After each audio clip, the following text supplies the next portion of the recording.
राम राम जी। जय श्री हनुमान जी महाराज। आज है फागुन महीने का पहला मंगलवार और आज है 3 फरवरी 2026। आइए श्रवण करते हैं हनुमान जी महाराज की कथा और साथ ही सीता माता के नित्य की कथा और फागुन महीने में सुनी जाने वाला महत्व जो कि शिव जी से संबंधित शिव महापुराण है। तो श्रवण कीजिएगा और आनंद लीजिएगा, बहुत सुंदर आपको अनुभूति होगी। सबसे पहले आज का पंचांग, जैसे कि फागुन महीने की कृष्ण पक्ष की द्वितीया तिथि है और द्वितीय तिथि 12:40 तक रहेगी। उसके उपरांत तृतीय तिथि लग जाएगी।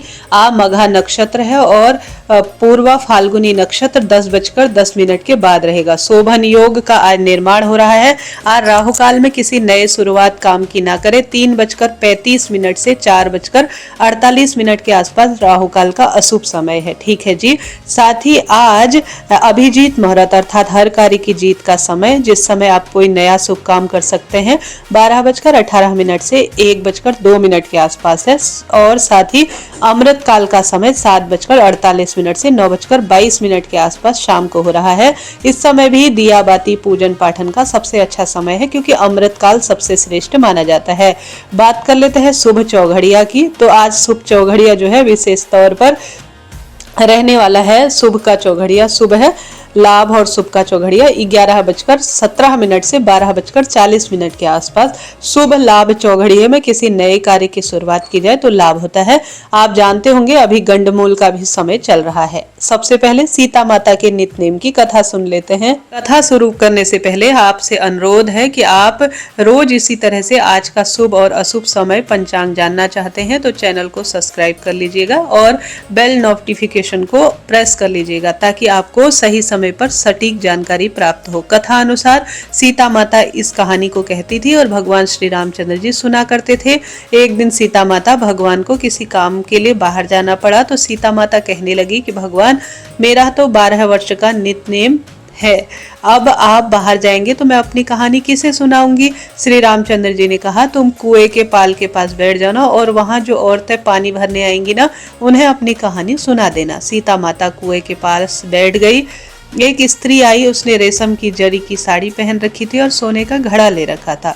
सीता माता उसे देखकर कहती है कि बहन, मेरा 12 वर्ष का नित्य सुन लो। पर वह स्त्री बोली कि तुम्हारा नित्य सुनूंगी तो मुझे घर जाने में देर हो जाएगी और मेरी सास खूब लड़ेगी। उसने कहानी नहीं सुनी और वापस आ गई। उसकी रेशम जरी साड़ी फट गई, सोने का घड़ा मिट्टी में बदल गया। सास ने पूछा, तो किसका दोष लेकर आई है? बहू ने कहा, कुएं पर एक औरत बैठी थी, उसने कहानी सुनने के लिए कहा, लेकिन मैंने कहानी नहीं सुनी, जिसका यह फल मिला है। बहू की बात सुनकर अगले दिन वही साड़ी और वही घड़ा लेकर सास कुएं के पास बैठ गई। सास उनको वही माता सीता बैठी हुई अवस्था में मिली तो सीता माता ने कहा कि बहन, मेरी कहानी सुन लो। सास बोली कि एक बार छोड़, मैं तो 4 बार आपकी कहानी सुन लूंगी। तब सीता माता कहने लगी, राम आए, लक्ष्मण आए, देश के पुजारी आए, नित्य नेम का नेम लाए, आओ राम, बैठो राम, तपी रसोई जीमो राम, माखन मिश्री खाओ राम, दूध बताशा पियो राम, सूत के पल का मोठो राम, शाल दुशाला ओढ़ो राम, शाल दुशाला ओढ़ो राम, जब बोलो जब राम ही राम, राम सवारे सबके काम, खाली घर भंडार भरेंगे, सबका बेड़ा पार करेंगे, जय श्री राम, जय श्री राम, जय जय राम। सास बोली कि बहन, कहानी तो बहुत ही अच्छी लगी। कहानी सुनकर सास घर चली गई और उसकी साड़ी फिर से रेशम जरी की बन गई, मिट्टी का घड़ा फिर से सोने का बदल गया। बहू कहने लगी, सासू माँ, आपने ये सब कैसे किया? सास ने कहा, बहू, तू दोष लगा के आई थी, अब मैं वह दोष उतार कर आई हूँ। बहू ने फिर से वह कुएं वाली स्त्री कौन है पूछा तो सास बोली कि वो तो साक्षात सीता माता थी। वे पुराने को नया कर देती है, खाली घर के भंडार भर देती है, वह लक्ष्मी जी का वास घर में करा देती है, आदमी की जो भी इच्छा हो वह पूरी कर देती है। बहू बोली, ऐसी कहानी मुझे भी सुना दो। सास बोली, ठीक है, तुम भी सुनो। सास ने कहानी कहना शुरू किया। सास ने कहा, राम आए, लक्ष्मण आए, देश के पुजारी आए, नित्य नेम का नेम लाए, आओ राम, बैठो राम, तपी रसोई जीमो राम, माखन मिश्री खाओ राम, दूध बताशा पियो राम, सूत के पल का मोठो राम, शाल दुशाला पोठो राम, शाल दुशाला ओढ़ो राम, जब बोलूं जब राम ही राम, राम सवारे सबके काम, खाली घर भंडार भरेंगे, सबका बेड़ा पार करेंगे। जय श्री राम, जय जय राम, जय श्री राम, जय जय राम। कहानी सुनकर बहू बोली कि कहानी तो बहुत ही अच्छी है। सास ने कहा इस कहानी को रोज कहा करेंगे। अब सास बहू रोज सवेरे उठती, नहाती धोती, पूजा पाठ के बाद नित्य काम से निवृत्त होकर सीता माता की कहानी कहती। एक दिन उनके यहाँ एक पड़ोसन आई और बोली कि जरा सी आंच देना। वह बोली कि आंच तो अभी हमने नहीं जलाई है। पड़ोसन ने कहा तुम सुबह 4 बजे से उठकर क्या कर रही हो फिर? उन्होंने कहा सुबह उठकर हम पूजा करते हैं और फिर सीता माता के नित्य नेम की कहानी कहते हैं। पड़ोसन ने उनकी बात सुनकर फिर से कहा सीता माता की कहानी से क्या मिलता है? वे बोली कि इस कहानी को कहने से घर में भंडार भर जाते हैं, सारे काम सिद्ध हो जाते हैं, मन की इच्छा भी पूरी हो जाती है। पड़ोसन कहती है बहन ऐसी कहानी तो मुझे भी सुना दो।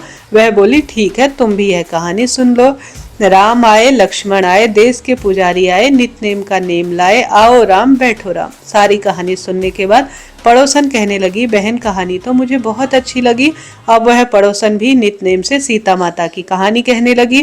कहानी कहने से सीता माता ने पड़ोसन के भी भंडार भरे। अब तो कहानी मोहल्ले में नित नेम की खूब चल पड़ी। हर किसी की मनोकामना पूरी होने लगी। हे सीता माता जैसे आपने उनके भंडार भरे वैसे ही आप हमारे भी भंडार भरना, कहानी सुनने वाले के भी और कहने वाले के भी।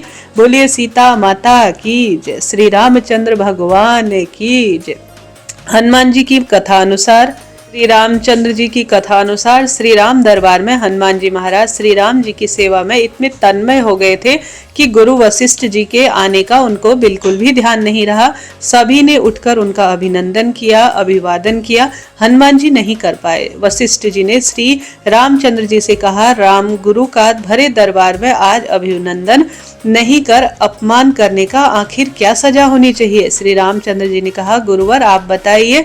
वशिष्ठ जी ने कहा मृत्युदंड। श्री रामचंद्र जी ने कहा स्वीकार्य है। तब श्री रामचंद्र जी ने कहा कि गुरुदेव आप बताएं कि यह अपराध किसने किया है? तब गुरुदेव ने कहा कि आप उसे दंड नहीं दे पाएंगे क्योंकि वह आपका सबसे प्रिय है। श्री रामचंद्र जी ने कहा राम के लिए सब बराबर है। नहीं राम मुझे तुम्हारे ऊपर संशय नहीं है परंतु मुझे दंड के परिपूर्ण होने पर संशय है। अतः यदि तुम यह विश्वास दिलाते हो कि तुम स्वयं उसे मृत्यु दंड अपने अमोघ वाण से दोगे तो ही मैं अपराधी का नाम और अपराध बताऊंगा। श्री रामचंद्र जी ने पुनः अपना संकल्प व्यक्त कर दिया। तब वशिष्ठ जी ने कहा यह अपराध हनुमान जी ने किया है। हनुमान जी ने भी स्वीकार कर लिया। तब दरबार में राम जी ने घोषणा की कल शाम के समय सरयू के तट पर हनुमान जी को स्वयं मैं अमोघ बाण से मृत्यु दंड दूंगा। हनुमान जी घर जाने पर उदासी की अवस्था में माता अंजनी को देखकर चकित रह गए कि मेरा लाल महावीर अतुलित बल का स्वामी ज्ञान का भंडार आज इस अवस्था में क्यों है? माता ने बार बार पूछा। जब हनुमान जी चुप रहे तो माता ने अपने दूध का वास्ता देकर पूछा। तब हनुमान जी ने बताया कि यह प्रकरण आज अनजाने में हो गया है। माता आप सब जानती हैं हनुमान जी को संपूर्ण ब्रह्मांड में कोई नहीं मार सकता पर भगवान श्री राम के अमोघ बाण से कोई बच भी नहीं सकता। तब माता ने कहा हनुमान मैंने भगवान शंकर से राम नाम मंत्र लिया है और तुम्हें भी जन्म के साथ ही राम नाम की घुट्टी पिलाई है जिसके प्रताप से तुमने बचपन में ही सूर्य को फल समझकर मुख में ले लिया था। उसी राम नाम के होते हुए हनुमान कोई भी तुम्हारा बाल बांका नहीं कर सकता भले ही वह चाहे स्वयं श्री रामचंद्र जी ही क्यों ना हो। श्री राम की जो शक्ति के सामने राम नाम की शक्ति और राम के अमोघ बाण की शक्तियां महत्वहीन हो जाएंगी। जाओ मेरे लाल अभी से सरयू के तट पर जाकर राम नाम का खूब उच्चारण आरंभ कर दो। माता के चरण छूकर हनुमान जी सरयू नदी के किनारे राम राम राम राम रटने लगे। शाम को राम जी अपने संपूर्ण दरबार सहित सरयू तट पर आए। सबका कौतूहल था कि क्या राम हनुमान जी को भी सजा देंगे। पर जब हनुमान जी ने राम बाण जो है बार बार राम बाण अपने महान शक्तिधारी अमोघ शक्ति बाण चलाए पर हनुमान जी के ऊपर इनका कोई असर नहीं हुआ तो गुरु वशिष्ठ जी ने शंका जताई कि राम तुम अपने पूर्ण निष्ठा से बाणों का उपयोग कर रहे हो या नहीं। तब श्री रामचंद्र जी ने कहा, गुरुदेव, मैं गुरु के प्रति अपराध की सजा देने को अपने बाण चला रहा हूँ, उसमें किसी भी प्रकार की कोई चतुराई करने से आप मुझे दंडित कर सकते हैं, तो तुम्हारे बाण अपना काम क्यों नहीं कर रहे हैं, ऐसा गुरुजी ने कहा। तब श्री रामचंद्र जी ने कहा, गुरुदेव, हनुमान राम राम राम राम की अखंड रट लगाए हुए हैं। मेरी शक्तियों का अस्तित्व राम नाम के प्रताप के समक्ष महत्वहीन हो रहा है, इसलिए मेरा कोई भी प्रयास सफल नहीं हो रहा है। आप ही बताइए गुरुदेव, मैं क्या करूं।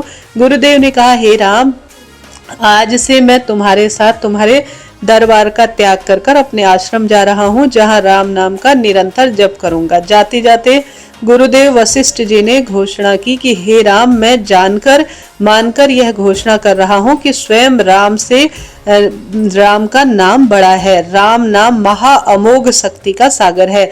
जो कोई जपेगा, लिखेगा, मनन करेगा, उसकी लोक कामना पूर्ण होते हुए भी वो मोक्ष का भागी होगा। मैंने सारे मंत्रों की शक्ति को राम नाम के समक्ष न्यूनतर पाया है, तभी से राम से बड़ा राम का नाम कहा जाता है। वो पत्थर भी तैर जाता है जिस पर श्री रामचंद्र जी लिखा होता है। बोलिए श्री रामचंद्र भगवान की जय, हनुमान जी महाराज की जय। बोलिए श्री रामचंद्र भगवान की जय। आप सभी भी कमेंट्स बॉक्स में भगवान का राम नाम आज हनुमान जी के सुंदर दिन पर जरूर लिखे, जिससे कि हनुमान जी और श्री रामचंद्र जी की असीम कृपा आपके जीवन में बरसती रहे। आज मंगलवार व्रत कथा। मंगलवार हनुमान जी की कथा अनुसार, जैसा कि आप जानते होंगे, महादेव के 11वें अवतार माने जाते हैं हनुमान जी महाराज, जिनकी पूजा करने से सभी कामना सिद्ध हो जाती है, सुख संपत्ति और संतति का वरदान मिलता है। मंगलवार का व्रत रखना शुभ और श्रेष्ठकर और सभी कामनाओं की सिद्धि के लिए होता है। मंगलवार व्रत कथा के अनुसार प्राचीन समय की बात है, किसी नगर में एक ब्राह्मण दंपति रहते थे। उनके कोई संतान न होने के कारण वह बहुत दुखी रहा करते थे। हर मंगलवार ब्राह्मण वन में हनुमान जी की पूजा करने जाता था। वह पूजा करके बजरंग बली से एक पुत्र की कामना करता था। उसकी पत्नी भी पुत्र प्राप्ति के लिए मंगलवार का व्रत करती थी। वह मंगलवार के दिन व्रत के अंत में हनुमान जी को भोग लगाकर ही भोजन किया करती थी और साथ ही भगवान के नाम जाप को खूब प्राथमिकता देती थी। एक बार व्रत के दिन ब्राह्मणी ने भोजन नहीं बना पाई और न ही हनुमान जी को भोग लगा सकी। तब उसके प्रण लिया था कि अगले मंगलवार को हनुमान जी को भोग लगाकर ही भोजन करेगी। वह भूखी प्यासी 6 दिन तक पड़ी रही और भगवान का नाम जाप करती रही। मंगलवार के दिन वह बेहोश हो गई। हनुमान जी उसकी श्रद्धा और भक्ति देखकर प्रसन्न हुए। उन्होंने आशीर्वाद स्वरूप ब्राह्मणी को एक पुत्र दिया और कहा कि तुम्हारी यह खूब सेवा करेगा। बालक को पाकर ब्राह्मणी बहुत खुश हुई। उसने बालक का नाम मंगल रखा। कुछ समय उपरांत जब ब्राह्मण घर आया तो बालक को देखकर पूछने लगा, ये कौन है। पत्नी बोली कि मंगलवार व्रत के प्रसन्नता से हनुमान जी महाराज ने यह बालक मुझे उपहार दिया है। यह सुनकर ब्राह्मण को अपनी पत्नी पर विश्वास नहीं हुआ। एक दिन मौका पाकर ब्राह्मण ने बालक को कुएं में गिरा दिया। घर पर लौटने पर ब्राह्मणी ने पूछा कि मंगल कहाँ है। तभी पीछे से मंगल मुस्कुरा कर आ रहा था और राम नाम का जाप कर रहा था। उसे वापस देखकर ब्राह्मण चौंक गया।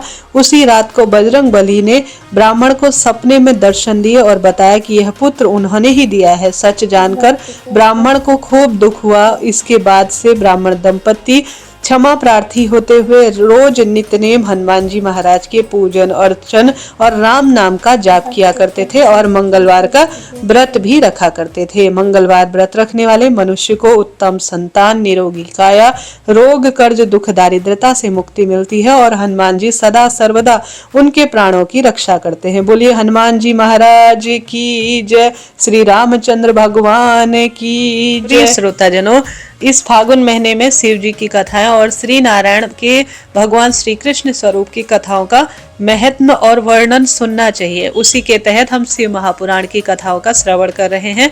आज दूसरे अध्याय में हम हैं। पूरा कथा वीडियो सुनिएगा। रोज इसी समय वीडियो अपलोड होता है आपके लिए। नित्य नई कहानियां प्रस्तुत करती हूं और आज का पंचांग भी आपको सुनाती हूं, तो आप सब्सक्राइब करें और बेल नोटिफिकेशन ऑन करें। आरंभ करते हैं शिव महापुराण के दूसरे अध्याय का श्रवण करना। सुनिएगा, एक एक शब्द महत्वपूर्ण है। बोलिए श्री शिवाय नमस्तुभ्यम। आज दूसरे अध्याय में वर्णन मिलता है श्री महापुराण के श्रवण से देवराज जी को शिवलोक की प्राप्ति तथा चंचुला का पाप से भय और संसार से वैराग्य। श्री सोनक जी ने कहा, महाभाग सूत जी, आप धन्य हैं, परमार्थ तत्व के ज्ञाता हैं। आपने कृपा करके हम लोगों को यह बड़ी अद्भुत वह दिव्य कथा सुनाई है।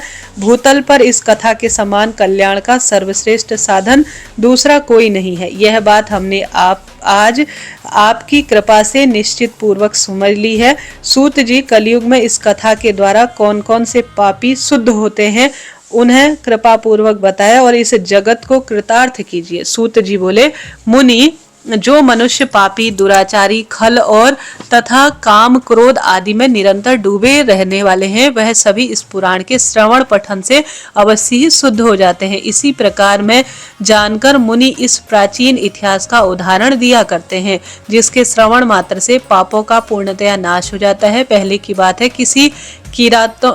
किसी किरातों में नगर में एक ब्राह्मण रहता था, जो ज्ञान में अद्भुत, दुर्बल, दरिद्र, रस बेचने वाला तथा वैदिक धर्म से विमुख था। वह स्नान, संध्या आदि कर्मों से भ्रष्ट हो गया था और वैश्यावृत्ति में तत्पर था। उसका नाम था देवराज। वह अपने ऊपर विश्वास करने वाले लोगों को ठगा करता था। उसने ब्राह्मणों, क्षत्रियों, वैश्य, शूद्रों तथा दूसरों को भी अनेक प्रकार के बहानों से मारकर उनका खूब सारा धन हड़प लिया था, परंतु वह पापी का थोड़ा सा ही धन अपने धर्म काम में नहीं लगाता था। वह वैश्यागामी तथा सब प्रकार के भ्रष्ट आचरण वाला था। एक दिन घूमता घूमता वह देव योग से प्रतिष्ठानपुर यानी झूसी प्रयाग में पहुंचा। वहां उसने एक शिवालय देखा। वहां बहुत से साधु महात्मा एकत्र थे। देवराज उस शिवालय में ठहर गया, किंतु वहां उस ब्राह्मण को ज्वर आ गया। उस ज्वर से उसको बड़ी पीड़ा होने लगी। साथ ही एक ब्राह्मण देव शिव पुराण की कथा सुना रहे थे। ज्वर में पड़ा हुआ देवराज ब्राह्मण के मुखारबिंद से निकली हुई उस शिव कथा को निरंतर सुनता रहा।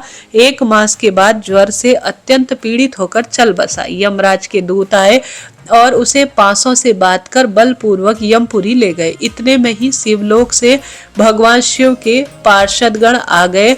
उनके गौर अंग कर्पूर के समान उज्जवल थे, हाथ त्रिशूल से सुशोभित हो रहे थे। उनके संपूर्ण अंग में भस्म उदासित थे और रुद्राक्ष की मालाएं उनके शरीर की शोभा बढ़ा रही थी। वे सब के सब क्रोध पूर्वक यमपुरी में गए थे और यमराज के दूतों को मार पीट कर बारंबार धमकाकर उन्होंने देवराज को उनके चंगुल से छुड़ा लिया और अत्यंत अद्भुत विमान पर बैठकर जब वह शिवदूत कैलाश पर जाने को उद्धृत हुए, उस समय यमपुरी में बड़ा भारी कौतूहल मच गया। उस कोलाहल को सुनकर धर्मराज और अपने भवन के बाहर आए। साक्षात दूसरे रुद्रों के समान प्रतीत होने वाले उन चारों दूतों को देखकर धर्मज्ञ धर्मराज जी ने उनका विधि पूर्वक पूजन किया और ज्ञान दृष्टि से देखकर सारा वृतांत जान लिया। उन्होंने भय के कारण भगवान शिव के उन महात्मा दूतों से कोई बात नहीं पूछी, उल्टा उन सबकी पूजा और प्रार्थना की। इसके पश्चात वह शिवदूत कैलाश को चले गए और वहां पहुंचकर उन्होंने उस ब्राह्मण को दया सागर सांब शिव के हाथों में सौंप दिया। सौनक जी ने कहा, महाभाग सूत जी, आप सर्वज्ञ हैं। महामते, आपकी कृपा से मैं बारंबार कृतार्थ हुआ। इस इतिहास को सुनकर मेरा अद्भुत आनंद में निर्मग्न हो रहा हूँ। अतः आप भगवान शिव में प्रेम बढ़ाने वाली शांब शिव बंधिनी दूसरी कथा को कहिए। सूत जी बोले, सौनक सुनो, मैं तुम्हारे सामने गोपनीय कथा वस्तु का वर्णन करूंगा, क्योंकि तुम शिव भक्तों में अग्रगण्य तथा वेद वेत्ताओं में सर्वश्रेष्ठ हो। समुद्र के निकटवर्ती प्रदेश में एक वाशकल नामक ग्राम है, जहाँ वैदिक धर्म से विमुख महापापी द्विज निवास करते हैं। वे सब के सब बड़े दुष्ट हैं। उनका मन दूषित विषय भोगों में लगा हुआ है। वे न तो देवताओं पर विश्वास करते हैं, न भाग्य पर। वे सभी कुटिल वृत्ति वाले हैं, किसानी करते हैं और भांति भांति के घातक अस्त्र शस्त्र चलाते हैं। वे व्यभिचारी और खल है। ज्ञान, वैराग्य और सदकर्म का सेवन ही मनुष्य के लिए परम परमार्थ है। इस बात को वे बिल्कुल नहीं जानते। वे सभी पशु बुद्धि वाले हैं। जहाँ के द्विज ऐसे हो, वहाँ के अन्य वर्णों के बारे में क्या कहा जाए। इन वर्णों के लोग भी उन्हीं की भांति कुसंगति विचार वाले, स्वधर्म विमुख एवं खल हैं। वे सदा कुकर्म में लगे रहते हैं और नित्य विषय भोगों में डूबे रहते हैं। वहाँ की सब स्त्री भी कुटिल स्वभाव वाली है, स्वेच्छाचारिणी, पापाशक्त, कुसंगत विचार वाली और व्यभिचारिणी है। वह सद्व्यवहार तथा सदाचार से सर्वथा शून्य है। इस प्रकार वहाँ दुष्टों का ही निवास है। उस वास्कल नामक ग्राम में किसी विषय पर एक विदगुल नामधारी ब्राह्मण रहता था। वह बड़ा अधम था, दुरात्मा और महापापी था। यद्यपि उसकी स्त्री बड़ी सुंदरी थी, वह तो कुमार्ग पर चलता ही था। उसकी पत्नी का नाम चंचुला था। वह सदा उत्तम धर्म के पालन में लगी रहती थी, तो भी उसे दुष्ट और वह दुष्ट ब्राह्मण वैश्याग्रामी हो गया। इसी तरह कुकर्म में लगे हुए उस बिंदुक के बहुत वर्ष बीत गए। उसकी स्त्री चंचुला काम से पीड़ित पर भी स्वधर्म नाश के भय से कलेश सहकर भी दीर्घ काल तक धर्म से भ्रष्ट नहीं हुई, किंतु दुराचारी पति के आचरण से प्रभावित होकर आगे चलकर उस स्त्री भी दुराचारिणी सी हो गई। इस तरह दुराचार में डूबे हुए उन मूढ़ चित्त वाले पति पत्नी का बहुत सा समय व्यर्थ हो गया। इसके उपरांत शूद्र जाति वैश्या का पति बना हुआ वह दूषित बुद्धि वाला दुष्ट ब्राह्मण बिंदुक समय अनुसार मृत्यु को प्राप्त हो जाने में नरक में पड़ गया। बहुत दिनों तक नरक के दुख भोग कर वह मूढ़ बुद्धि पापी विंध्य पर्वत पर भयानक पिचास हुआ। इधर उस दुराचारी पति बिंदुक के मर जाने पर वह मूढ़ हृदया चंचुला बहुत समय तक पुत्रों के साथ अपने घर में ही रही। एक दिन दैवयोग से किसी पुण्य पर्व के आने पर वह स्त्री भाई बंधुओं के साथ गोकर्ण क्षेत्र में गई। तीर्थ यात्रियों के संगम में उसने उस प्रकार जाकर किसी तीर्थ में जल स्नान किया। फिर वह साधारणतया मेला देखने की दृष्टि से बंधुजनों के साथ यत्र तत्र घूमने लगी। घूमती घूमती किसी देव मंदिर में आ गई और वहां उसने एक दैवज्ञ ब्राह्मण के मुख से भगवान शिव की परम पवित्र एवं मंगलकारी उत्तम पौराणिक कथा सुनी। कथावाचक ब्राह्मण कह रहे थे, जो स्त्री पर पुरुषों के साथ व्यचारणी करती है वह मरने के बाद यमलोक में जाती है तथा यमलोक के दूत उसकी योनि में तपे हुए लोहे का परिघ ढालते हैं।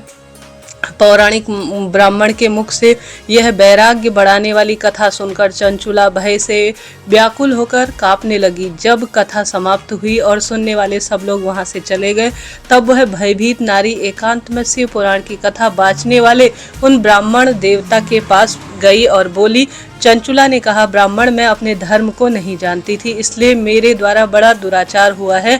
स्वामिन मेरे ऊपर अनुपम कृपा करके आप मेरा उद्धार कीजिए। आपके वैराग्य रस तत्व से ओतप्रोत इस प्रवचन को सुनकर मुझे बड़ा भय लग रहा है। मैं कांप उठी हूँ और मुझे इस संसार से वैराग्य हो गया है। मुझ मूढ़ चित्त वाली पापिनी को धिक्कार है। मैं सर्वदा निंदा के योग्य हूँ, कुसंगत विषयों में फंसी हुई और अपने धर्म से विमुख हो गई हूँ। हाय, न जाने किस किस घोर कष्टदायक दुर्गति में मुझे पड़ना पड़ेगा और कौन कौन सा बुद्धिमान पुरुष को मार्ग में मन लगने वाली मुझ पापिन का साथ देगा। मृत्यु काल में उन भयानक यमदूतों को मैं कैसे देखूंगी। जब वह बलपूर्वक मेरे गले में फंदा डालकर मुझे बांधेंगे, तब मैं कैसे धीरज धारण करूंगी। नरक में जब मेरे शरीर के टुकड़े टुकड़े किए जाएंगे, उस समय विशेष दुख देने वाली उस महायातना को मैं कैसे सहूंगी। हाय, मैं मारी गई, मैं जल गई, मेरा हृदय विदार्ण हो गया है और मैं सब प्रकार से नष्ट हो गई हूँ, क्योंकि मैं सब तरह से अब मैं पाप में डूबा हुआ अपने आप को देख रही हूँ। ब्राह्मण, आप मेरे ही गुरु, आप ही माता, आप ही पिता हैं। आपकी शरण में आई हूँ। मुझ दीन अबला को आप ही उद्धार कीजिए, उद्धार कीजिए, उद्धार कीजिए।